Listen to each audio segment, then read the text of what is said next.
Do you manage your monthly or weekly budget using cash or a card? If you use a card, let me know in the comments how you manage that, because for the past few months I've been using a cash card and that's fine, but what I've found is very difficult to actually divide up the categories that I have for spending, and I don't know whether you're the same. What I find helpful with a budget is to divide up my available spending money into categories so I don't go over. So for example, I've got groceries, I've got fuel, and they're all different pots of money that I like to allocate to each category. But having the cash card was fine, other than I could never tell really easily whether or not I'd spent from the grocery budget, the toiletries budget, or whatever else. So guess what? I'm going back to cash. So today's video is just that. I'm going back to cash, and I'm going to show you how I use an envelope and a folder to cash stuff, and how I keep my cash nice and separate, so that when it comes to grocery shopping, when it comes to buying things that I can use cash for, that's how I do it. Let's get into it. Right, here's my cash stuffing folder. It's a nice, simple, easy folder. It's got several categories in. If you haven't seen it before, I have done videos with it before, but this is sort of back to basics really. So I had £140, which is all here, and it's a couple of pounds there which I've taken out of my purse, which needs to be divided up. Let's do it. So I'm going to put that £22 out to the side for a moment. So the first thing I'm going to find is the money I need for food and groceries. And this month I'm allocating £60. I'm allocating £15 a week because I'm going to try and live from a bread and butter thing bag, a Too Good To Go bag, and a little £2 grocery box. And that's my challenge for the next few weeks. So there's £15 a week in there, and I'm not to go over it. And I want you to tell me when I've gone over it that I shouldn't have done it. So I'm popping that in there. That's £60, and that's for 4 weeks. That's food and groceries. I'm then going to add my what I call my coffee budget. So this is for dining out, entertainment. I've got a couple of things planned, so I am putting £40 in.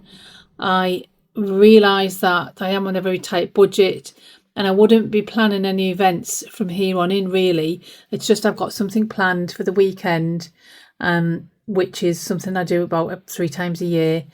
And then there's a couple of times I'll need to go out for networking, and I'll need to buy myself a drink when I do. So I'm putting £40 in for dining out and entertainment.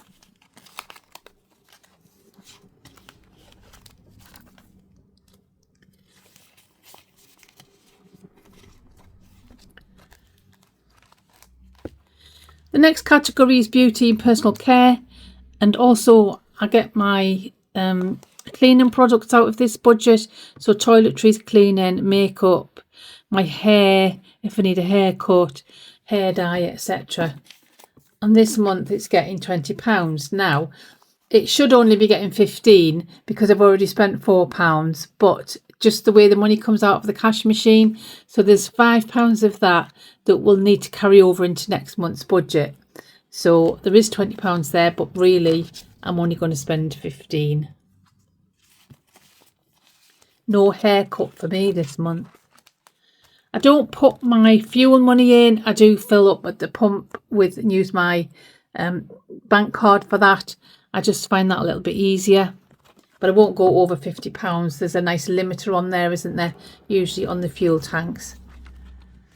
And then here's the budget that I call sundries. So this month the sundries budget is already overspent, and I'm not putting anything in that budget. And if I need anything like car parking, which I'm not sure I will, I can't see anything in the diary where I'll need to park the car, to pay to park the car. If I do, then I'm going to have to take that money out of the toiletries budget or something like that, or try all ways to get round not taking the car and not getting public transport, because that fund also covers public transport. But I've already spent that money with a hospital visit where I needed to park the car, a visit to the job centre where I needed to park the car, and a visit to the beach where I went to meet someone and I needed to park the car. So that budget, and I've had to load up my Tyne tunnel, which is the tunnel that gets me from the south of the Tyne to the north of the Tyne when I go and do any work up there. So that budget, there's nothing in it, but I'll just have to deal with that if I do need to park the car. On my Tyne tunnel, I've got £8, so I've got 4 journeys if I need them, which I probably will this month. And then the final category this month is I still have a cleaner. And I know you might say, why are you having a cleaner when you're really on a tight budget and you're unemployed? Why can't you clean it yourself? I absolutely can clean it myself, but a couple of things.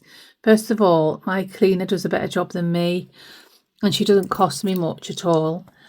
And the other thing is that while I am unemployed or self-employed, I'm incredibly busy trying to look for work. And if I can pay somebody a few pounds to do that extra little job for me, then that makes my life much easier.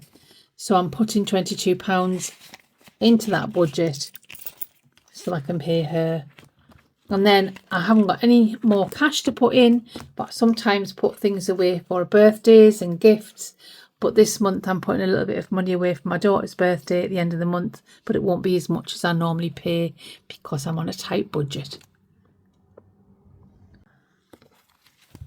So that's me cash stuffed. If you like this wallet, I will put a link to this in the description below. I used to have an Amazon associate link. Now that's ceased to be, and I'll have to reinstate that. So it may or may not be on an Amazon associate link. I'm not quite sure. So that's me cashed up on a redundancy, unemployment, self-employment, very, very strict budget. That's me with all the cash stuffing done. I hope you find that useful. If you do cash stuffing yourself, let me know how you do it. Do you split them up into categories like I've done? The only thing I find with it is sometimes the change gets a little bit bulky in the wallet. And so I have a little jar and I decant the change into here and then pop that into a savings fund once I've done with it when the jar's full. If you've got any other tips on managing a really tight budget, I'd love to hear them. I think it's a really difficult time for everyone, isn't it? Things have gone up quite a lot and everyone's really, really looking after their pennies. Anyway, it's been lovely having you with me. Short and sweet video today. My name is Suzanne. This is Money Made Magic, where we look at everything to do with budgeting, frugal living and trying to save you and make you a little bit of money. If you've liked this video, please remember to like and subscribe. That really helps me out, and share the video if you can. And please comment, because that all helps the YouTube algorithm. And I'll see you again in the next one. Bye.